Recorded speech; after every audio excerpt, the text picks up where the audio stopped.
मैं V lookup लिखता हूँ, सम लिखता हूँ, एवरेज लिखता हूँ, तो ये सबको आप क्या मानते हो? फॉर्मूला मानते हो या फंक्शन मानते हो? फार्मूला। फॉर्मूला है। मेजरली 99% लोग यही गलती करते हैं, जिसको लोग फॉर्मूला मानते हैं। ये दीज आर फंक्शंस, ठीक है, जिसको आप sum, average, V lookup, if, ये सब जो बोलते हैं ना, these are functions, not formula. 99% लोग ये इसके कॉन्सेप्चुअली वो गलत बोलते हैं। फिर आप बोलेंगे सर फिर फॉर्मूला क्या है? तो formula is a combination of functions. जैसे बहुत लोग जैसे मान लो कि यहाँ पे हमने लिखा सी, ए और टी, ऐसा है, तो दीज आर कैरेक्टर्स। बट अगर आप सी ए टी लिखते हो तो दिस इज वर्ड। तो word is a combination of characters. उसी तरीके से formula is a combination of functions. जब आप किसी प्रॉब्लम को सॉल्व कर रहे होते हैं अपने डेटा को, तो हो सकता है आपको इफ भी लगाना पड़े, इफ के अंदर लेफ्ट भी लगाना पड़े, लेफ्ट के अंदर इज एरर भी लगाना पड़े। इस तरह से मिक्सिंग होगी डेटा की, तब जाके कुछ सॉल्यूशन मिलेगा। सो this is the combination of function and this is called formula. Formula actually में इसको बोलते हैं। जब हमारे पास जो फंक्शंस दे रखा है इंडिपेंडेंटली, उसको जब जोड़ देते, जैसे इसको कोई वर्ड बोल रहा है तो गलत बोल रहा है, ये कैरेक्टर्स है, ये वर्ड है। तो अगर आप बोलोगे कैट एक कैरेक्टर है तो गलत है ना, कैट तो एक वर्ड है, because this is a combination of character. तो ध्यान रखना है कि द सेम डिफरेंस होता है फंक्शंस और फॉर्मूला। अब एक अच्छी बात यहाँ निकल के ये आया है कि फॉर्मूला हम लोग बनाते हैं जबकि फंक्शंस हमें दिया हुआ है।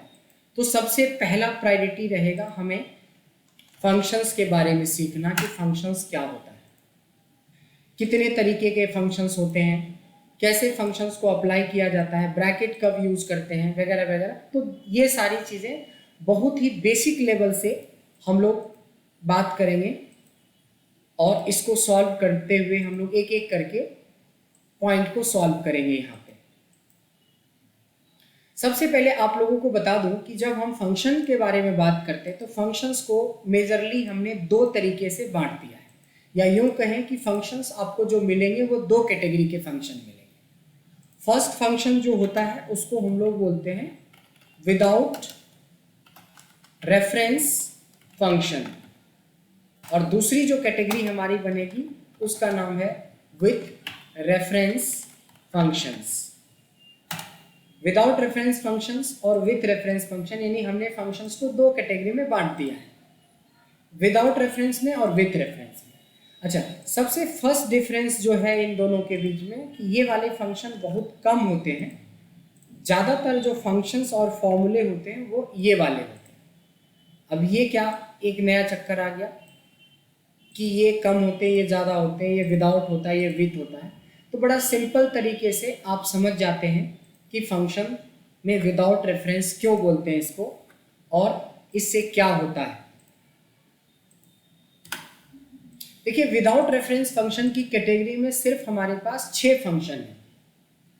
एक फंक्शन है जिसका नाम है टुडे, एक का नाम है नाउ, एक का नाम है पाई, एक का नाम है रो, एक का नाम है कॉलम और एक का नाम है रेंट। आप लोगों में से किसी को भी आइडिया है इस फंक्शंस के बारे में कि इसको, जिसको आप अभी तक फॉर्मूला समझ रहे थे, आप फिलहाल थोड़ी देर के लिए फॉर्मूला ही समझ लो। इन सारे फॉर्मूला या फंक्शंस के बारे में आपको कुछ पता है? कभी यूज किया है इसमें से कोई भी फंक्शंस या फॉर्मूला? राखी, कभी यूज करना हुआ इसका? सॉरी, किसका? ये सारे फंक्शंस कभी आपने यूज करे हैं, कभी काम कॉलम, रो कॉलम और रैंडम तो आपने ही बताया, रैंडम में आपने अपने क्लास में रैंडम बताया है कैसे हम प्रिंट जनरेट कर सकते हैं रैंडम का। रो कॉलम इजीली हम लोग करते हैं, टुडे भी करते हैं। बाकी पाई और नाउ ये नहीं किया। अच्छा, ये रो और कॉलम किस लिए यूज करते हैं? सर टू राधिका मैं बायोलॉजी कि रो और कॉलम वैल्यू से यूज करते हैं। जैसे रो में हमने लिया कि संडे में ट्यूसडे और कॉलम में दूसरी तरफ कुछ और डेटा डाल दिया। हमारे मतलब रेंडम के हिसाब से अगर हम डेटा टाइप कर रहे हैं तो कॉलम वाइज हम लोगों ने डेज डाल दिए मतलब और आप ये बोलना चाह रहे हैं कि 1 2 3 4 को सर रोज बोलते हैं और एबीसीडी को कॉलम बोलते हैं।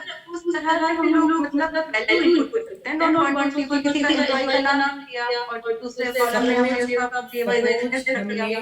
यहाँ पे कुछ एम्प्लॉय का नाम लिख दिया और यहाँ पे हमने कुछ वैल्यूज रख दी, हाँ वैसा तो आप इसमें कैसे यूज करते हैं रो और कॉलम को? कैसे यूज करते हैं, इन सब ग्रुप करके हम लोग सम लेते हैं, फॉर्मूला डाल के जैसे सम सॉर्ट एंड फिल्टर करता भी है, सम समझ ऑटो सम कर सकते हैं। समझ गए। ये दूसरा चीज है जो आप बता रहे हैं, मैं जो बता रहा हूँ वो दूसरा चीज है, ठीक है। समझना है कॉन्सेप्चुअली कि what I am talking about. So functions जो है, फंक्शंस को हमने दो कैटेगरी में बांट दी थी, एक था विदाउट रेफरेंस फंक्शन, दूसरा था विद रेफरेंस फंक्शन। विदाउट में सिर्फ हम 6 फंक्शंस के बारे में पढ़ रहे हैं। ये फंक्शंस को विदाउट रेफरेंस क्यों कहा जाता है? क्योंकि इसमें हमें कुछ डेटा चाहिए ही नहीं। अगर आप इक्वल टू टुडे लिखेंगे, ब्रैकेट ओपन ब्रैकेट क्लोज करोगे तो you will get the value of today, आज की तारीख आ जाती है, ऐसा होता है।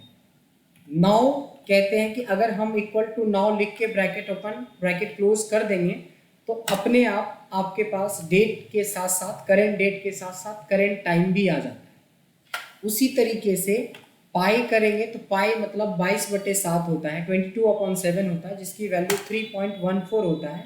ये हमें पाई की वैल्यू रिटर्न करती है। मैं रो एक फंक्शन की बात कर रहा हूँ। रो एक ऐसा फंक्शन है जो आप किस सेल में हो उस सेल का रो नंबर हमें बताता है।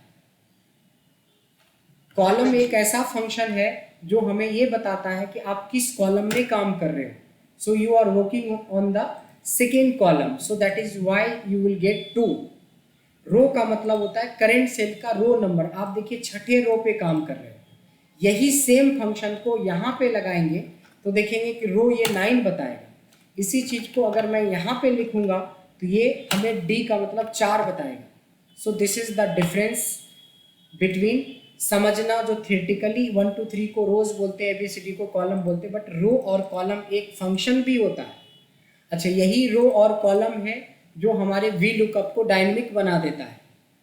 तो कहने का मतलब कोई अंग्रेजी बोलता है ना तो उसके लिए उनको 26 लेटर्स की जरूरत पड़ेगी, ये बात सही है, लेकिन 26 लेटर को कंबाइन करना आना चाहिए। तो ये हमारे लिए जो बेसिक फंक्शन है, जिस फंक्शन के बारे में मैं अभी जिक्र कर रहा हूँ, ये these are very basic function, यानी फॉर्मूला बनाते हुए इसी सारे फंक्शंस को हम मर्ज करते हैं और फिर फॉर्मूला बनाते हैं। इसीलिए फॉर्मूला इंपॉर्टेंट फिलहाल नहीं है हमारे लिए, फंक्शंस इंपॉर्टेंट है कि क्योंकि फंक्शन को हम मर्ज करेंगे तो हमारी रिक्वायरमेंट पूरी होगी, फॉर्मूला क्रिएट होगा। सो फंक्शंस दो तरीके का होता है, without reference function, with reference function. ये बहुत कम होते हैं, 6 ही होता है, ये 6 के 6 मैंने लिख दिया है। और एक होता है दूसरी कैटेगरी जिसको विथ रेफरेंस बोलते हैं, ये सारे इसके बाद, ये 6 के बाद सारे के सारे यही है। लेकिन एक रेंड भी हमने आपको सिखाया था कि रेंड से हम रैंडम वैल्यू क्रिएट कर सकते हैं, विच इज 0 to 1। ये पॉइंट में कुछ वैल्यूज आपको बनाना होता है तो आप यूज करते हैं। याद आ गया? ये 6 फंक्शंस के बारे में दीपक आप थोड़ा सा एक्सप्लेन करेंगे कि क्या हमने बात करा ये 6 फंक्शन के बारे में? दीपक जी जल्दी से अनम्यूट कीजिए। हाँ। जी दीपक, हाँ हाँ बोलिए। दीपक आपसे क्वेश्चन था, ये जो 6 फंक्शंस जो आपको करवाए हैं इसको एक्सप्लेन कीजिए आपकी क्या होता है। सर टुडे जो है इसको टुडे लिखते bracket bracket open bracket close करके इंटर करते हैं तो सर वो डेट आ जाता है, करंट डेट आ जाता है। सिर्फ डेट बोलना गलत होगा, करंट डेट आ जाता है। Very good. नाउ को sir equal to now open bracket close bracket enter करने से सर टाइम आ जाता है, date along with the date time। And जी डेट एंड टाइम आ जाएगी सर। पाई में क्या होता है? Equal to pi open close sir इसका जो वैल्यू है वो आ जाता है पाई की वैल्यू आ जाती है 3.14। जी ठीक है। 3.14। रो में क्या होता है? तो रो में ये बताता है सर कि हम कौन से रो में काम कर रहे हैं। एग्जैक्टली ये नंबर जिस बताता सेल है। में हम फंक्शन लगा रहे हैं उस सेल का रो नंबर एग्जैक्टली बताता है। जी जी बिल्कुल। उसके बाद कॉलम में भी सर सेम है, कॉलम का वो नंबर बताता है कि हम कौन से, जैसे ए में है, बी में है, सी में है, वो सब नहीं, ये बी कैसे सी हमें डी नहीं बताता बताता है, उसका नंबर बताता है। यहाँ पे जी समझना है सॉरी नंबर कि गलती से ये नहीं बोलिएगा कि बी बताता है या सी बताता है, उस कॉलम का कॉलम नंबर बताता है। देखिए रो हमें रो नंबर बताता है, कॉलम हमें कॉलम नंबर बताता है। और रैंड के बारे में बताया, पहली भी क्लास में बताया था, रैंडमली डेटा क्रिएट करने के लिए रैंड। अब इसको विदाउट रेफरेंस इसीलिए बोलते हैं कि जब फंक्शन लगाते हैं तो इन दो ब्रैकेट के बीच में हमें कुछ नहीं डालना होता है। That is why this is called without reference. इसको विदाउट आर्गूमेंट, विदाउट सिंटैक्स वाले फंक्शंस बोला जाता है, क्योंकि इसमें कुछ डालना नहीं होता है। सो ये हमारा विदाउट रेफरेंस के 6 फंक्शंस क्लियर हो गए। केयरफुली आप लोग सुनेंगे, क्योंकि रैंडमली किसी से भी मैं रिपीट करवा सकता हूँ, जैसे हमने दीपक जी से करवाया। अब देखो इस 6 को छोड़ दें तो इसके बाद जितने फंक्शंस पढ़ेंगे आप, वो सब के सब आपके विद रेफरेंस का होगा। अब यहाँ पे एक वर्ड आ गया रेफरेंस। रेफरेंस का मतलब हो गया कोई डेटा के बारे में बात कर रहे हो आप, किसी टाइम के बारे में बात कर रहे हो, किसी डेट के बारे में बात कर रहे हो, किसी सिंबल के बारे में बात कर रहे हो आप, किसी नंबर के बारे में बात कर रहे हो आप, किसी टेक्स्ट के बारे में बात कर रहे हो, कुछ भी हो सकता है, लेकिन वो ब्लैंक नहीं होगा। मतलब ब्लैंक मीन्स विदाउट रेफरेंस नहीं होगा, ब्लैंक हो सकता है। रेफरेंस मतलब कुछ ना कुछ देंगे। जस्ट फॉर एग्जांपल आप लोगों को पता है कि सम, मैक्स और मिन, ये 3 हमें लगता है कि आप लोगों में से ऑलमोस्ट 90% लोगों को पता होगा। मैं एक छोटा सा डेटा बना रहा हूँ जिसमें मैंने नाम लिखा और नाम के सामने उनका परफॉर्मेंस स्कोर रखा कि शिव ने अपना परफॉर्मेंस 75% दिया, दीपक ने अपना परफॉर्मेंस 95% दिया, अनिल ने अपना परफॉर्मेंस 35% दिया और उसी तरीके से राखी ने अपना परफॉर्मेंस 56% दिया। मान लो हमारे पास 4 लोगों का डेटा है फिलहाल, हो सकता है ये 40,000 लोगों के लिए हो सकता है कि ये 4 लाख लोगों के लिए, कोई फ़र्क नहीं पड़ता है। फ़र्क ये पड़ता है कि हमारे लिए सिर्फ एक ये डेटा है। तो सम क्या करता है, सबको पता है कि सम का मतलब होता है जोड़ना। सम कहता है कि डेटा में सिर्फ आप न्यूमेरिकल वैल्यू सेलेक्ट करो या पूरा डेटा सेलेक्ट कर लो। सम का मतलब जोड़ना होता है कि जो डेटा आपने सेलेक्ट करा है उस डेटा में जितनी भी न्यूमेरिकल वैल्यू है उसका सम हमें मिल जाता है। मैक्स का मतलब होता है मैक्सिमम। मैक्सिमम का मतलब होता है सबसे बड़ा। आपको पता करना हो कि सबसे हाईएस्ट वैल्यू कितनी है। सो दिस इज 95। अगर हमने पूछा कि सबसे छोटी वैल्यू क्या है तो मिन, अभी ना 4 डेटा है तो सामने सामने देख के बता दे रहे हो कि मिन ये है, मैक्स ये है। सोचो 10 लाख डेटा में से ढूंढना होगा कि सबसे ज़्यादा नंबर किसको आया है, सबसे कम सेल्स किसने करी है, सबसे ज़्यादा सैलरी किसकी है, सबसे कम सैलरी किसकी है। दुनिया भर के सवाल हैं जहाँ पे हमें सम, मैक्स और मिन की जरूरत पड़ेगी। तो आइए एक बार आप लोगों से रिवीजन मोड में चलते हैं। अनिल सर आप बताएं कि ये तीनों फंक्शंस को आप अपने तरीके से डिफाइन करें, और जो लोग पहले बोल चुके हैं वो म्यूट कर लीजिए और बाकी लोग में से एक जने अनम्यूट कर लीजिए जिनकी बारी है। सो इस बार अनिल सर आप बताएं।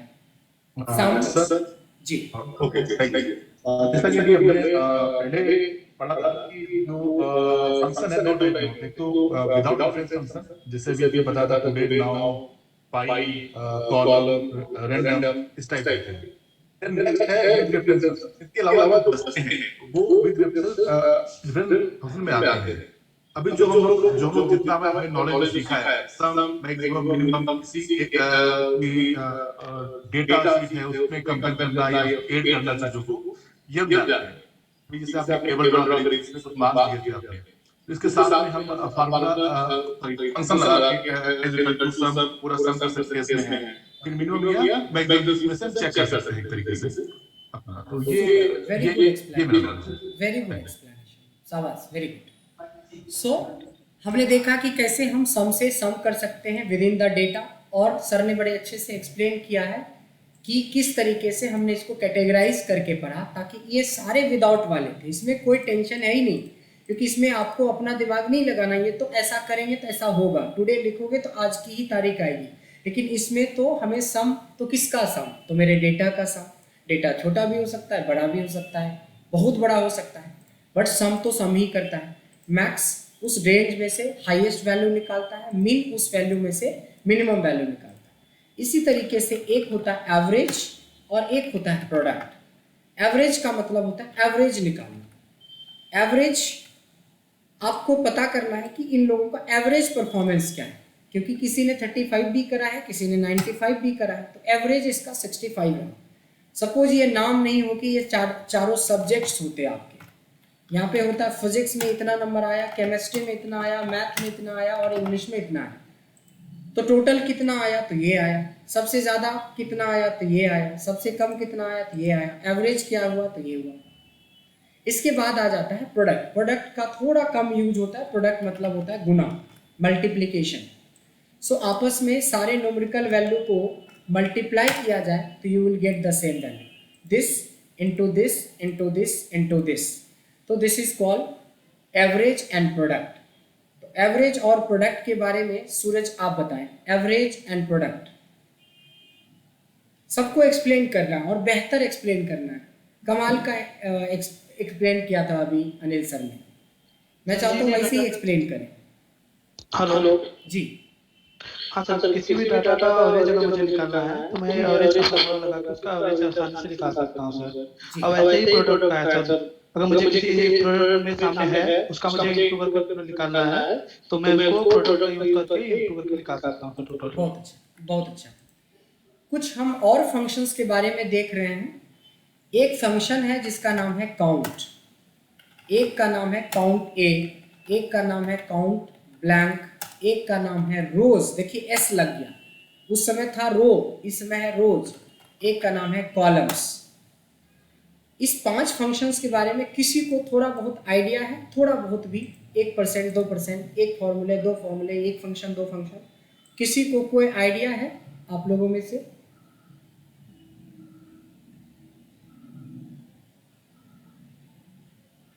सर काउंट तो होता है 1 2 3 फिर काउंट, अगर कि एक फिजिकल टू काउंट और सर रेंज अगर सेलेक्ट करेंगे तो फिर वो एक तो उसका 1 2 3 कुछ वैल्यू हो जाएगी, जो पर्टिकुलर नंबर कितनी बार आया हुआ है रेंज में।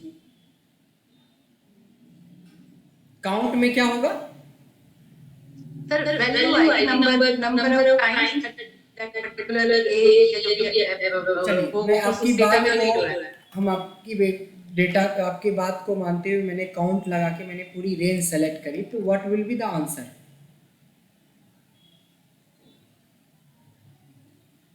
एक आएगा, 2 आएगा, 4 आएगा, 10 आएगा, 8 आएगा, क्या आएगा आंसर?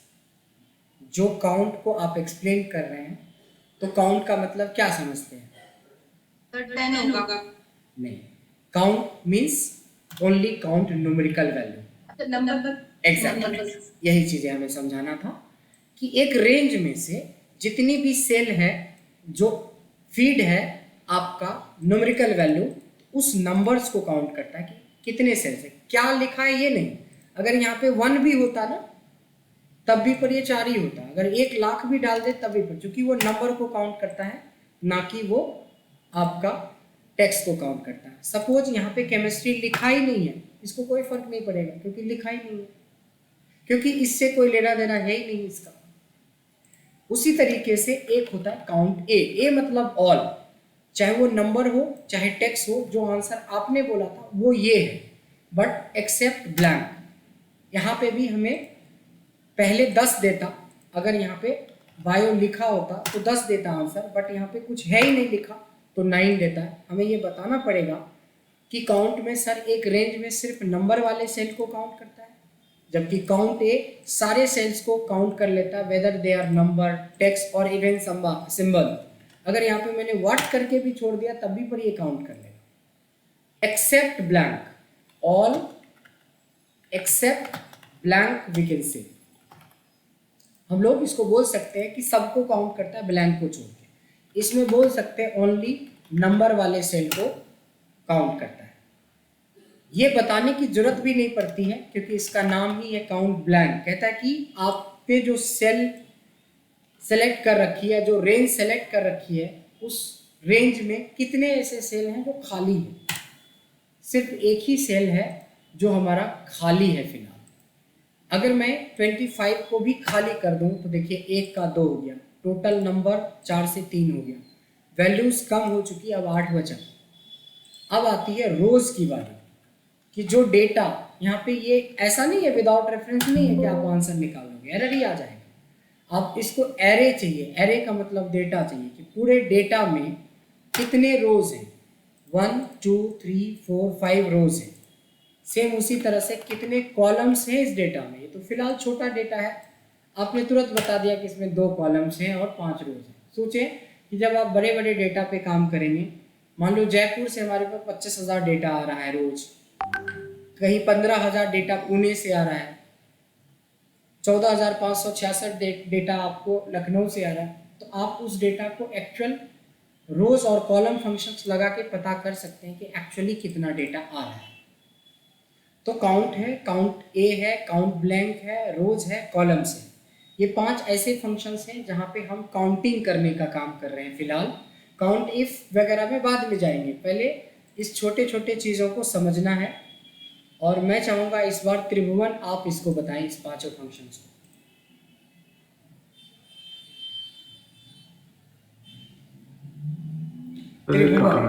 Yes sir.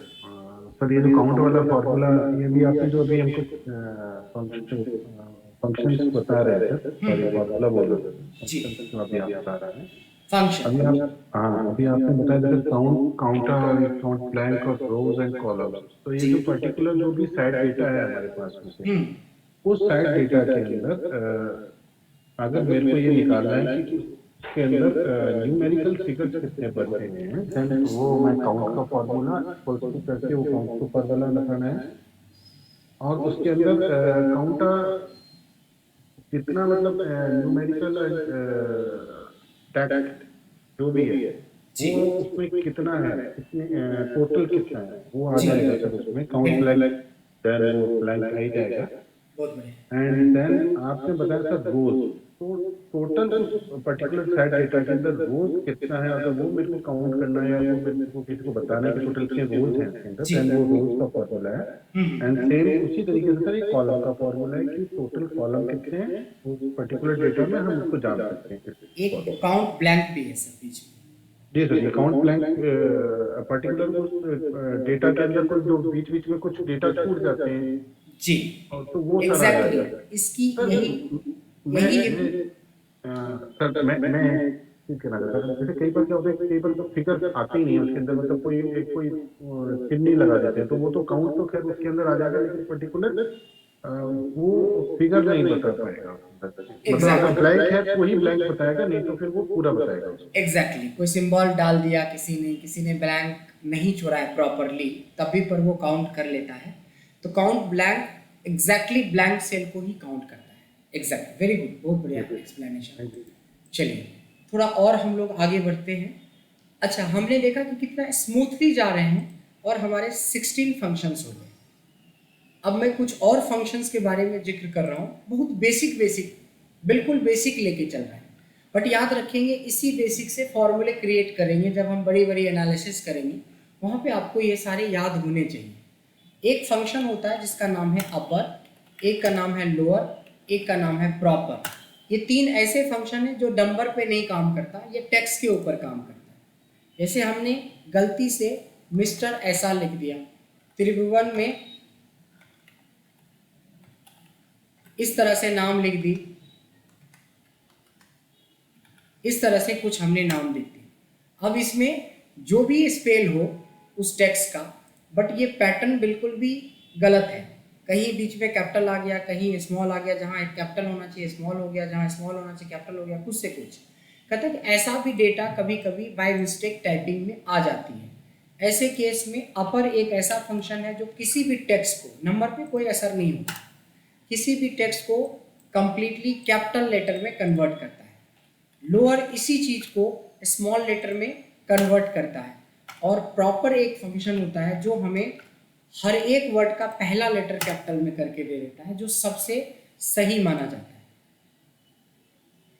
उसके बाद एक होता है हमारा लेन। लेन का मतलब होता है number of character including space. मान लीजिए कि इस नाम में हमें कितने इस कैरेक्टर्स हैं इंक्लूडिंग स्पेस, तो 20 कैरेक्टर्स हैं। मैं सिर्फ ब्रजेश लिख रहा हूँ,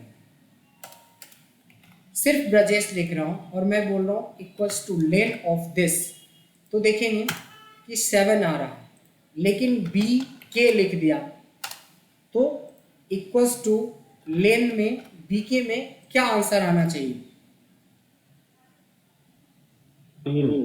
3 आना चाहिए, क्योंकि एक स्पेस भी है। तो जहां सिंगल है कोई दिक्कत नहीं है, लेकिन एक से ज़्यादा वर्ड है तो स्पेस भी काउंट होता है लेन के अंदर। आपने देखा कि कितना इजीली हमने 20 फंक्शंस कर लिए। 20 फंक्शन में ये जो लास्ट के 4 फंक्शन हैं, इस 4 फंक्शंस को मैं चाहता हूं शंभू जी आप इसको डिस्क्राइब करें। शंभू सर बताएं आप। जी सर, जी बताइए। अपर फंक्शन में जो बताया है इसमें बड़ा और छोटा वर्ड आ जाता है कभी-कभी। लोअर में सिर्फ स्मॉल रहना चाहिए और प्रॉपर में एक लेटर कैपिटल होना चाहिए। जी फर्स्ट लेटर जो है वो कैपिटल होना चाहिए।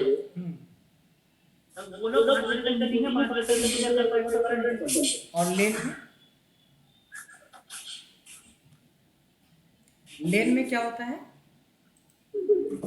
लेकिन सर समझ नहीं पाया सर। लेन मतलब होता है नंबर ऑफ कैरेक्टर। देखिए ब्रजेश के अंदर BRAJESH, तो ब्रजेश में 7 कैरेक्टर हैं। पूरा मिस्टर त्रिभुवम जो भी लिखा है मैंने नाम, उसमें 20 कैरेक्टर। एक और हल्का सा लिखते हैं मिस्टर राज कुमार, तो देखिए मिस्टर का 2, राज का 3, 5 और कुमार 10 ही होना चाहिए, बट ये 12 क्यों दे रहा है? क्योंकि 2 स्पेस भी तो है हमारे। तो लेन मतलब होता है टोटल नंबर ऑफ कैरेक्टर। और ये 3 जो बताया ये है अपर, लोअर और प्रॉपर, जो हमें अपर केस यानी होता है सारे के सारे लेटर को कैपिटल में कन्वर्ट करेगा, लोअर केस मतलब सारे स्मॉल में, और प्रॉपर सबसे ज्यादा यूज होता है जिसमें first letter of each word को कैपिटल कर देता है। ठीक है, इस तरीके से हमने पहली शीट पे 20 फंक्शंस के बारे में देखा। अब 10 फंक्शन बहुत बेसिक का ही है और हम लोग देखते हैं इस बार 10 फंक्शंस के बारे में हम लोग देखेंगे। 10 फंक्शन में बहुत बेसिक है, 6 फंक्शन है। अगर आप मेरे सामने होते और मैं एक पेन दिखा रहा होता आपको और मैं आपसे पूछता इज दिस योर पेन, इसके 2 ही आंसर होते, या तो यस या तो नो। आपका पेन है या नहीं है, तो आप बोलते हैं या नहीं। उसी तरीके से 6 फंक्शन हमारे पास बेसिक के हैं जो सब इज से शुरू होता है, जैसे is number, is text, is odd, is even, is blank और इज एरर। ये 6 ऐसे फंक्शन हैं जो इज से शुरू हो रहा है और इसका आंसर या तो ट्रू आएगा, ट्रू मतलब हुआ यस और फॉल्स का मतलब हुआ नो। तो ध्यान से देखेंगे। इस बार शंभू जी आप म्यूट कर लीजिए और किसी और की बारी होगी।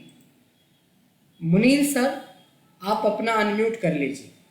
मुनील जी, अब मैं कुछ बोलूंगा, उसके बाद फिर आपको इसके बारे में फिर से एक्सप्लेन करना है। जैसे मेरे पास ना एक नंबर है, मैं ये पूछ रहा हूं इज नंबर, क्या ये एक नंबर है? ट्रू आना चाहिए या फॉल्स? ट्रू आना चाहिए, बिल्कुल सही जवाब। इज टेक्स्ट, क्या ये टेक्स्ट है? ट्रू या फॉल्स? False, very good. देखिए हमें कुछ बताने की जरूरत नहीं पड़ रही है। इज ऑड, ये नंबर चेक करके बताइए, ऑड होना चाहिए या ट्रू होना चाहिए या फॉल्स? फॉल्स। नहीं, ऑड है। जो 2 से पूरा पूरा कटता है वो इवन होता है, जो नहीं कटता है वो फॉल्स, इसलिए ये ट्रू है। इज इवन, अगर ये ऑड था तो इवन तो हो ही नहीं सकता, यहाँ पे फॉल्स। इज ब्लैंक, क्या ये वाली सेल खाली है जो मैंने सेलेक्ट किया H1? ब्लैंक मतलब खाली, मैं पूछ रहा हूँ। ट्रू, क्योंकि ये खाली है। इज एरर, क्या इस सेल में कोई गलती आपको नजर आ रहा है? फॉल्स। Very good. अब देखिए कंट्रोवर्सी कहाँ पे होता है, जब मैं पूछ रहा हूँ इज ब्लैंक और लिखा हुआ चीज को सिलेक्ट कर रहा हूँ, क्या ये ब्लैंक है? नहीं, इस केस में ये फॉल्स हो गया। अब आती कि एरर कुछ रहेगा तभी तो ट्रू बताएगा। तो एरर आता कब है? एरर आता है जब आप फंक्शन को सही से अप्लाई नहीं करते। किसी ने बोला कि 5 को माइनस करो 3 से, तो आप कभी ऐसे लिखेंगे तो उम्मीद नहीं कर सकते हैं कि आपको 5 - 3 = 2 आंसर आएगा, ये एरर आ जाएगा। तभी टेक्स्ट से हम अर्थमेटिकल ऑपरेशन नहीं करते हैं। उसी तरीके से देखिए इज ऑड की जब फंक्शन आप लगा रहे थे, इज ऑड, तो आपसे साफ साफ सिंटेक्स बोल रहा है कि नंबर दो, आपने इज ऑड में 10 लिख दिया, ये नंबर थोड़ी ना हुआ, ये एरर हो जाएगा, कंफ्यूज हो जाएगा। ऐसे केस में हम पूछते एरर से, इज एरर से, कि क्या इस सेल में सच में एरर है? तो ये बताया हाँ जी सच में एरर है, एरर है। सो ये 6 फंक्शन बड़ा आसान होता है, जिसका आंसर किसी को ज़्यादा समझाने की जरूरत नहीं है, एक बार में ये समझ में आ जाता है। ये 6 के 6 फंक्शन ऐसी कैटेगरी में से। महेश जी समझ में आया?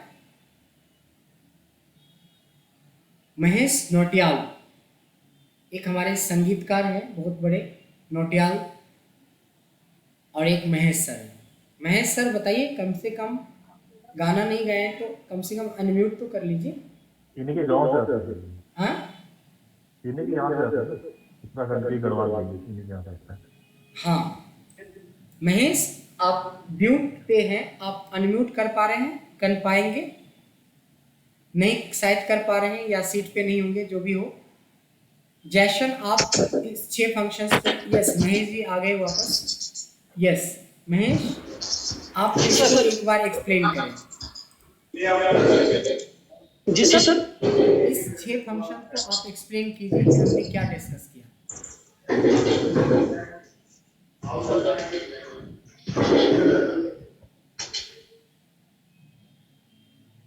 अभी जो हमने बताया इस 6 फंक्शन के बारे में, इसके बारे में आपको एक्सप्लेन करना है महेश जी।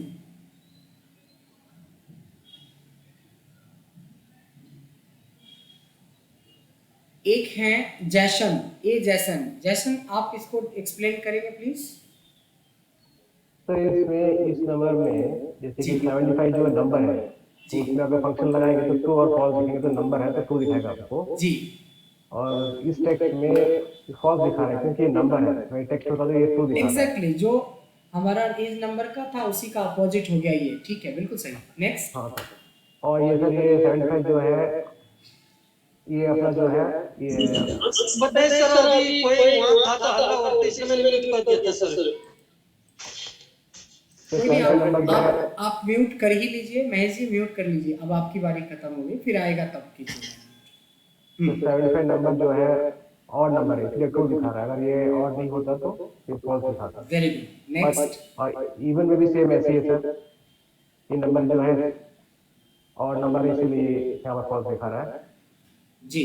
और इसमें ब्लैंक में दिखा रहा है कि सर ये इसमें नंबर है और नंबर है, इसीलिए फॉल्स दिखा रहा है। अगर इसमें हाँ। होता तो ट्रू दिखाता। कुछ भी नहीं होता तो ये ट्रू दिखाता। Is error. और अगर में जैसे कुछ डेटा में कुछ गड़बड़ी है तो सर वो फॉल्स दिखाएगा वो। हाँ, अगर किसी तरह का किसी भी वजह से एरर आ जाए, फॉर्मूला आपने नहीं लगाया या नंबर डालने में आपने गलती कर दी, कुछ सिंबल डालने में गलती कर दी, तो वो एरर दिखाएगा। तो उसको चेक करते हैं एरर है या नहीं है। ये देखिए 6 फंक्शन इतना आसान है कि कोई भी आदमी को एक बार बताने के बाद थोड़ा सा रिवाइज कर ले तो हो जाएगा।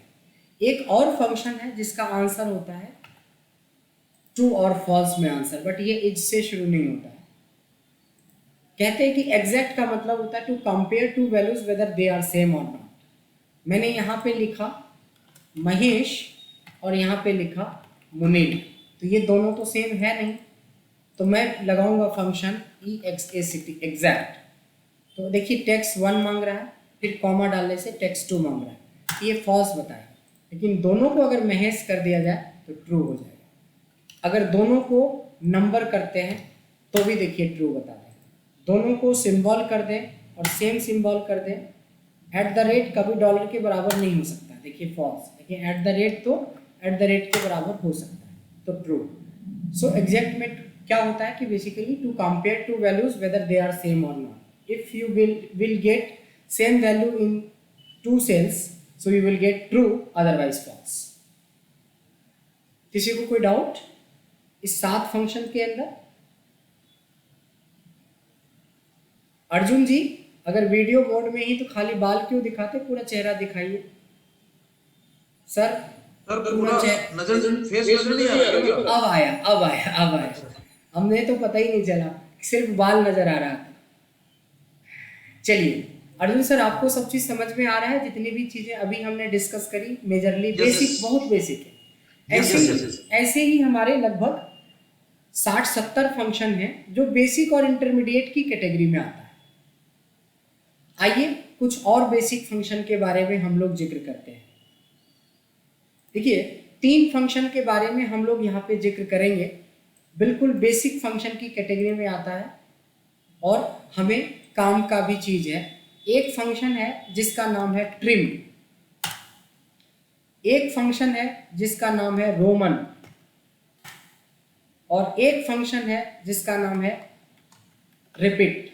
ये 3 ऐसे फंक्शन हैं जो तीनों अलग अलग तरह का काम करता है, बट समझने की कोशिश करते हैं, फिर जिनकी बारी आएगी उनको एक्सप्लेन करना है।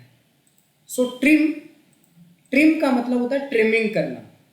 जैसे मेरे पास कुछ ऐसे सेंटेंस हैं या ऐसा कोई नाम है, जैसे मैंने लिखा माई नेम इज ब्रजेश आनंद, फिर लिखा मिस्टर राज कुमार, फिर मैंने लिखा अनिल गुप्ता। आपको क्या लगता है कि ये जो 3 सेल हमने लिखे, ये 3 हमारे पास वैल्यू है, इस वैल्यू के अंदर किस तरह की प्रॉब्लम नजर आ रही है?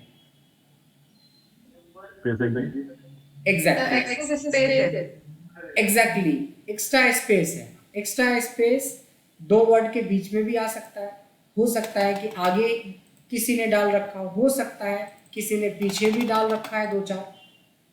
बीच वाले तो सबको नजर आ जाता है, आगे पीछे वाला नजर भी नहीं आता, बट ये सारे स्पेस काउंट होंगे। अगर ये काउंट होंगे तो इसकी लेंथ देख सकते हैं आप लोग कि इसकी लेंथ काउंट होके कितनी बड़ी हो गई। सबसे छोटा वाला देखते हैं कि अनिल गुप्ता हमारा 9 और 1 10 होना चाहिए था, यहाँ 20 है।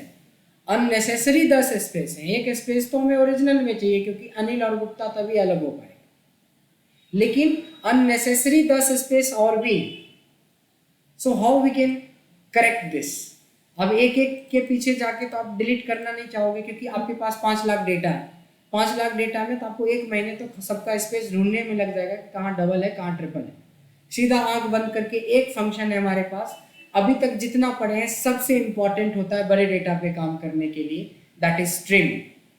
ट्रिम का मतलब ही होता है ट्रिमिंग करना, अननेसेसरी स्पेस को डिलीट कर देता है, जिसकी वजह से अगर आप लेंथ अब चेक करेंगे ये इसकी एक्चुअल लेंथ दिखाएगा। देखिए कि किसमें कितने अननेसेसरी स्पेसेस डाले हुए थे। पहले में आपके पास 8 थे, दूसरे में भी लगभग 5 थे, तीसरे में 10 अननेसेसरी स्पेस। तो इस तरह के डेटा को ठीक करने के लिए हम लोग ट्रिम का यूज करते हैं।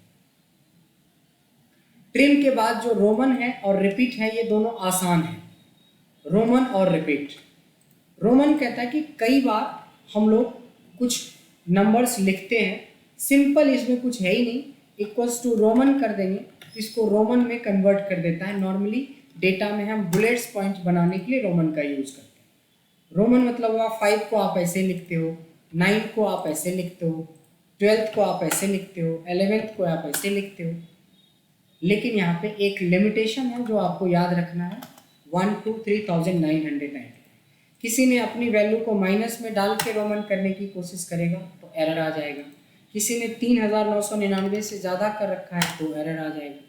सो रोमन सिंपली हमारे न्यूमेरिकल वैल्यू को रोमन में कन्वर्ट करता है, but there is a limitation which start with 1 and ends with 3999। और तीसरा एक फंक्शन है, ये भी बहुत आसान है, REPT मतलब किसी चीज़ को रिपीट करना, किसी भी चीज़ को रिपीट करना। तो रिपीट में बोला कि किसको रिपीट करना, वो टेक्स्ट लिखो। मैंने बोला ए को रिपीट कर दो, फिर बोला कितना बार, मैंने बोला 10 बार। देखिए 10 बार ए को रिपीट कर दिया। फिर मैंने बोला रिपीट करो किसको, मैंने बोला 10 को रिपीट कर दो इस बार। कितनी बार, 10 बार। तो 10 बार 10 को रिपीट कर दिया। रिपीट कर दो किसको, किसी के नाम को, शिव भगवान जी का नाम होता है, 1001 बार। ये लो 1001 बार शिव का नाम आ गया। हमने अपने पिताजी को सिखाया था ये वाला फंक्शन, बड़े खुश हुए थे क्योंकि 1 नंबर के भक्त हैं वो। राम का नाम सिखा दिया कि 108 बार ऐसे लिखिए, एंटर मारिए, बड़े खुश हुए थे।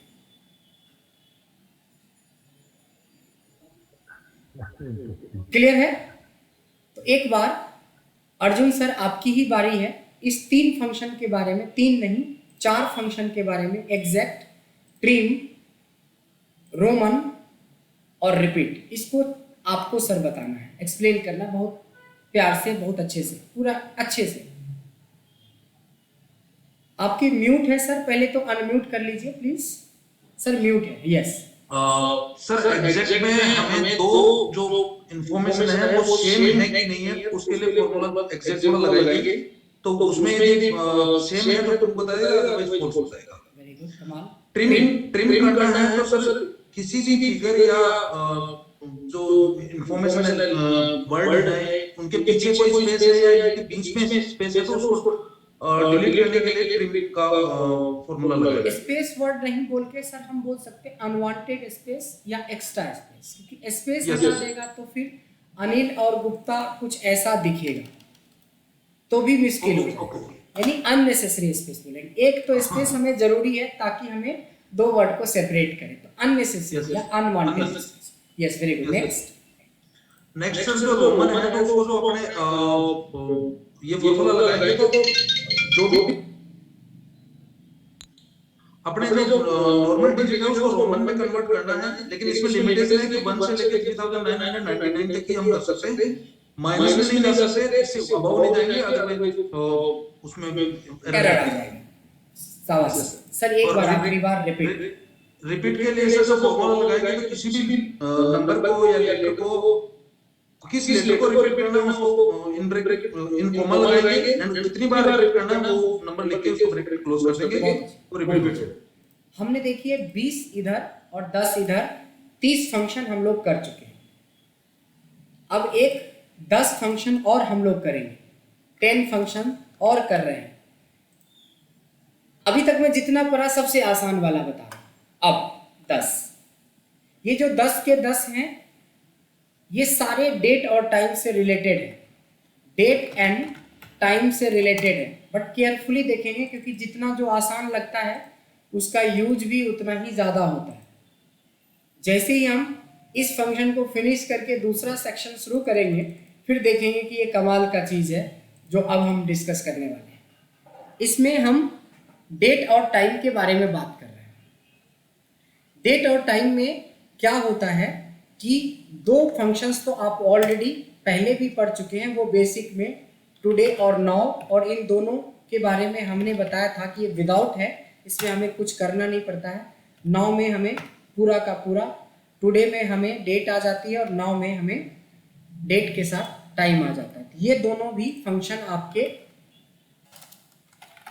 विदाउट रेफरेंस में थे जो ऑलरेडी हमने डिस्कस कर रखा है, एक नाउ और दूसरा टुडे।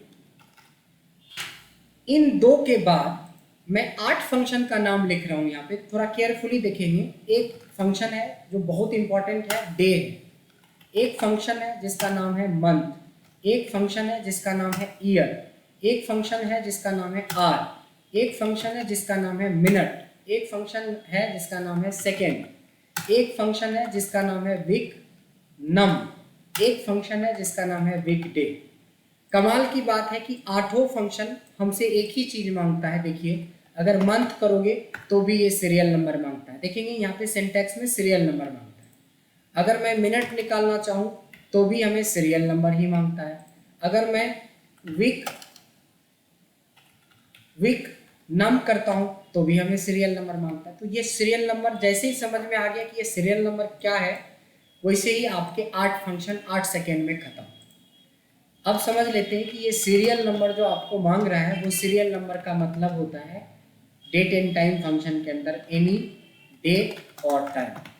सीरियल नंबर का मतलब है कि ये मांगता है आपसे कोई एक डेट या टाइम, वो आप दे दो, आपको अपने आप पता चल जाएगा ये 6 फंक्शन 8 फंक्शन क्या काम करते हैं। देखिए simply, today is the 14th day of the month, तो डे करेंगे तो इसमें से 14 को पिक कर लेता है।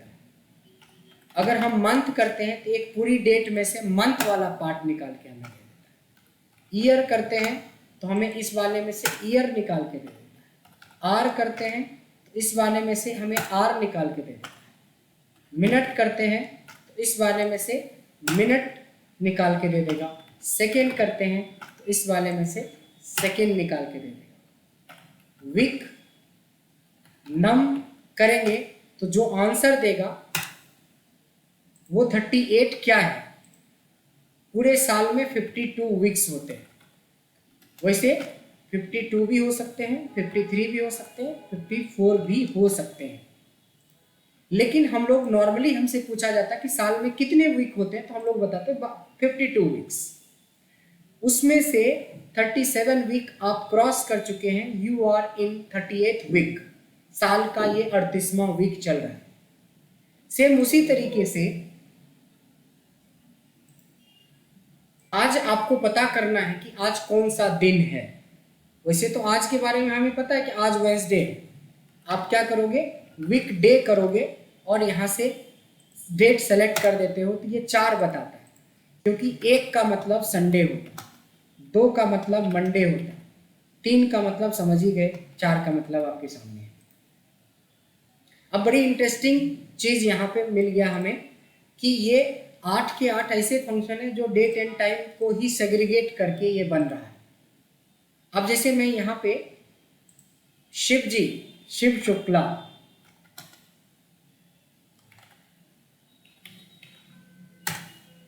जी राखी मैम आप बताएं, कुछ आप पूछना चाह रहे हैं, पहले आप पूछ लीजिए फिर मैं शिव से बात करूंगा।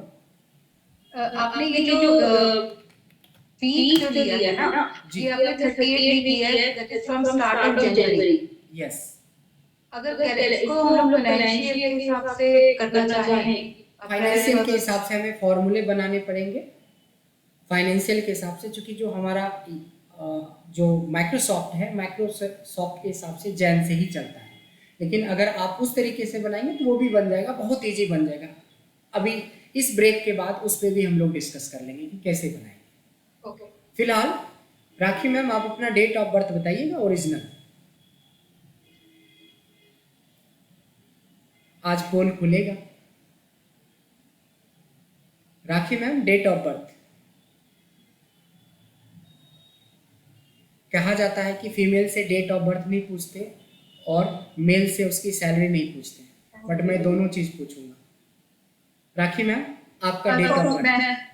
हम ये है एक्चुअली इंटरनेट का प्रॉब्लम है। 26 अक्टूबर 26 अक्टूबर। साल भी मैम 79 1979। हाँ, ओके, आपसे एक और सवाल है, आप किस दिन पैदा लिए? संडे था, Friday। मंडे था, ट्यूसडे था, क्या था?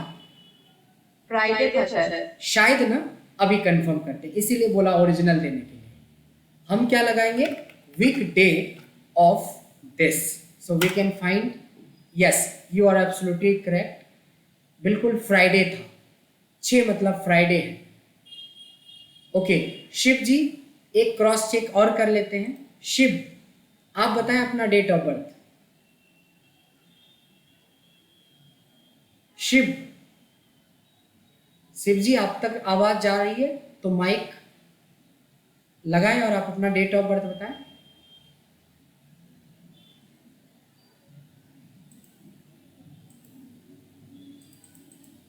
हमारे आज हरीश सर नहीं है।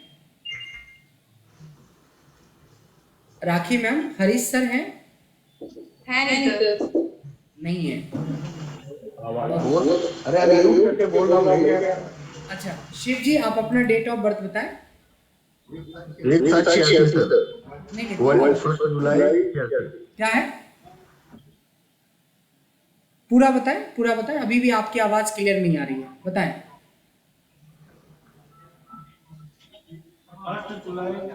1986 बता दो ना। 1 जुलाई 1986। 1986। आपको पता है शिव जी आपका जन्म कब हुआ था, मतलब किस दिन हुआ था? संडे, मंडे, ट्यूसडे में से, वीकडे में से? नहीं सर। नहीं। तो आज मैं आपकी हेल्प कर देता हूँ, इक्वल्स टू वीक डे। अब तो पता चल ही गया, आप अपना अपना निकाल सकते हैं।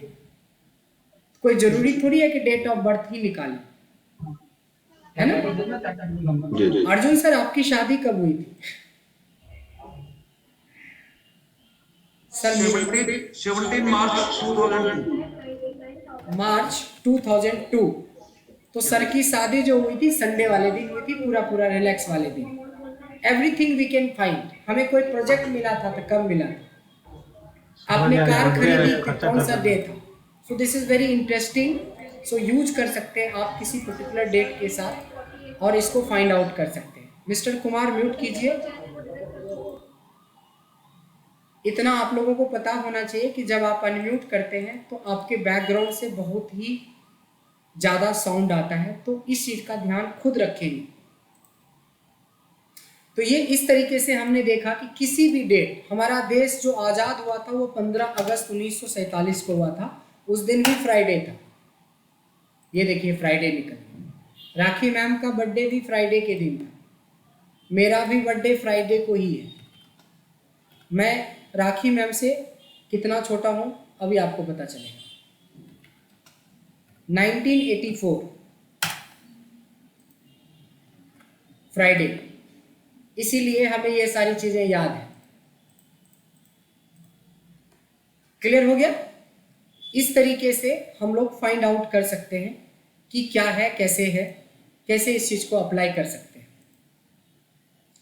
तो ये 8 फंक्शन इतना आसान है कि कोई सोच भी नहीं सकता है, बट इसकी इम्प्लीमेंटेशन कितना ज़्यादा इम्पॉर्टेंट है वो अभी थोड़ी देर के बाद पता चलेगा। फिलहाल 2 फंक्शन पहले और आसान वाले पढ़ लें। एक का नाम डेट और एक का नाम टाइम होता है। इक्वल्स टू डेट में है ईयर, मंथ और डे। तो इसको एक्चुअली देखो, जहां हम डे, मंथ, ईयर को अलग करते हैं वही डेट फंक्शन इसको जोड़ने का काम करेगा। ईयर में ईयर दे देंगे, मंथ में हम मंथ दे देंगे और डे में डे दे देंगे। So we will get a date. Same उसी तरीके से टाइम को 3 चीज चाहिए, आवर चाहिए, मिनट चाहिए और सेकेंड चाहिए। तो आप देख सकते हैं 4:04 हो गया। यानी कि डेट से हम डेट क्रिएट कर सकते हैं, टाइम से हम टाइम क्रिएट कर सकते हैं। डेट में कोई जरूरी नहीं कि कोई लिखा होगा तभी। आप 2000 की बात कर रहे हो, आप 5वें महीने की बात कर रहे हो, आप 15वें दिन की बात कर रहे हो, तो 15/5/2000। उसी तरह से टाइम में आप मॉर्निंग में 10 बजे की बात कर रहे हो, 10:30 की बात कर रहे हो, तो 10:30 अपने आप देखो AM हो गया। अगर ये 12 से क्रॉस करेगा तो अपने आप PM हो जाएगा। So this is called date and time. यहां तक समझ में आया? यहां तक बहुत आसान लग रहा है। अब जो मैं बात करूंगा वो बहुत इंपॉर्टेंट बात करूंगा। यहां पे हम फंक्शन की इंप्लीमेंटेशन सीखने वाले हैं। हमारे पास सपोज एक डेटा है जिसमें पॉलिसी होल्डर का नाम है। इसमें कुछ नाम है। 99% लोग आप लोगों में से जानते होंगे कि ये नाम कहाँ से आ रहा है ना? एक जने को छोड़ के बाकी सबको पता होना चाहिए कि ये नाम एक लिखने से कहाँ से आ रहा है, इसलिए मैं नहीं बता रहा। इसके बाद हमें मान लो कि पॉलिसी डेट है यहाँ पे लिखी हुई, पॉलिसी डेट है कि किस बंदे ने कब पॉलिसी ली। इसके लिए भी मैं रैंडमली एक डेट बना देता हूँ और इसमें भी मैं रेंड बिटवीन का यूज करूँगा। 1 जनवरी 2015 से लेके मान लो कि 31 दिसंबर 2021 तक का डेटा है मेरे पास। जो हमारे पास डेटा आया है, तो डेटा जब हम रैंडम डेटा बनाते हैं डेट का, तो देखेंगे कि यहाँ पे नंबर आ जाता है। कुछ नहीं करना, ये जनरल में जाके आपको इसको लॉन्ग डेट कर देना है ताकि ये साफ साफ डेट दिखे। क्योंकि रेंट बिटवीन से बनाए हो तो देखो 2017 दिखा रहा है, बदलते ही 15 हो गया, फिर बदलते ही 16 हो जाएगा। तो आप इसको फ्रीज भी कर सकते हो। फिलहाल हम रैंडमली कुछ डेटा क्रिएट कर रहे हैं। इसके बाद देखो ये पॉलिसी होल्डर का नाम है और कब उसकी पॉलिसी हुई थी ये है, और ये है उसका टेन्योर, ईयर, मंथ और डे। अब आप आ गए हो प्रोफेशनल ट्रेनिंग के ऊपर। मतलब आपके पास एक डेटा आया है, मान लो LIC का एक डेटा आया है जिसमें किस बंदे ने कौन सी तारीख को पॉलिसी ली थी और उसका क्या टेन्योर था। टेन्योर मतलब किसने साल कितने महीने, जैसे ब्रजेश ने एक पॉलिसी 2 अक्टूबर 2016 को ली थी और उसका टेन्योर था 7 साल 9 महीने 1 दिन। तो मेरा क्वेश्चन यही है कि आपको इसमें से मैच्योरिटी डेट निकालना है।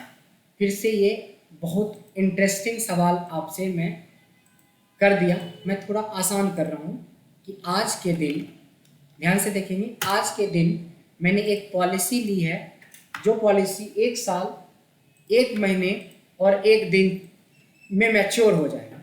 तो कब मैच्योर हो जाएगा भाई? 2022 में 1 साल 2 जोड़ोगे तो 2023 हो जाएगा। 14 में 1 दिन जोड़ दोगे तो 15 हो जाएगा। सितंबर में 1 महीना जोड़ दोगे तो 15 अक्टूबर 2023 आंसर आना चाहिए। Am I right? ठीक है ना? तो ये तो सीधे सवाल थे, सीधे जवाब। बट आपके पास सोचो 10 लाख डेटा दे दिया। अब आपको कुछ ऐसा सोचना है, आगे आपको 10 मिनट का टाइम नहीं मिलेगा, 7 से 8 मिनट का टाइम मिलेगा।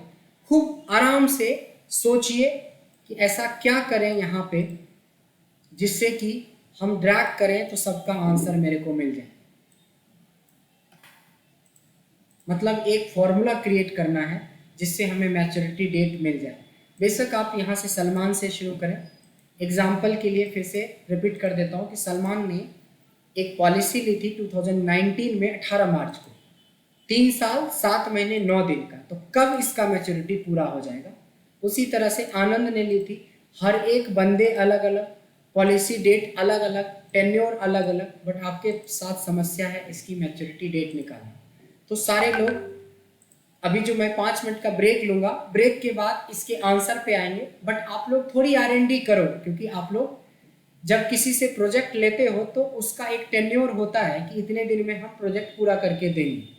तो आप अंदाज से थोड़ी ना बोलते हो, आपके पास एक डेट होता है कि भाई इतने में हमें डिलीवर करना है, ये बिल्डिंग हमें बना के देना है, उनको फ्लैट हमें देना है। तो बहुत सारे सवाल का जवाब है ये मेरा क्वेश्चन। तो क्वेश्चन मैंने कर दिया है, इसका जवाब इस ब्रेक के बाद, यानी सोच के रखेंगे 10 मिनट का हमारा एक ब्रेक रहेगा। फिर मिलते हैं इसके आंसर के साथ। पहले तो आंसर आप लोगों से चाहिए, फिर मैं अपना आंसर बताऊंगा। ठीक है?